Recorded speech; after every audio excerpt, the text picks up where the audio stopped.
Deputy Joan Collins. Thanks, Vice Chair. Taoiseach, I just want to quote Martin Wolf from June this year. He's a respected economic commentator with the Financial Times. And he wrote, "Before now I'd never really understood how the 1930s could have happened.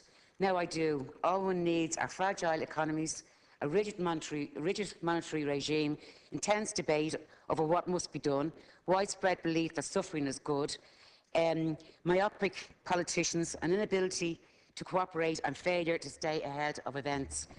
Now, we couldn't have a better description of the crisis that we're facing now in the Eurozone, now in its 5th year. At the heart of the crisis is a simple fact.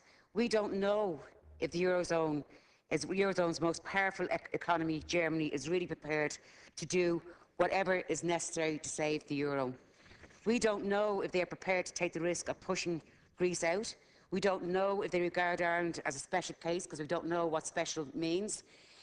What we do know is that a recession flowing from a financial crash can easily turn into a depression. The euphoria, the frenzy of lending and borrowing, the mad speculative risk-taking that takes place on the way up in this bubble are now replaced by their opposite after the crash. There's fear, massive deleveraging, a refusal to lend, collapse in demand, collapse in investment, hoarding of capital and capital flows to safe havens throughout the world. $32 trillion are heading into Cayman Islands and Switzerland, with a potential $280 billion worth of tax take into revenue.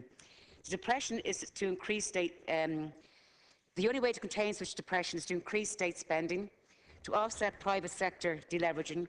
What the Eurozone needs is less austerity, expansionary monetary policies, stronger German demand, some inflation, and collective backing of the financial system and some sort of Eurobonds. What I'm speaking about here are measures which we know from the 1930s and indeed from this crisis are necessary to contain a depression in capitalism.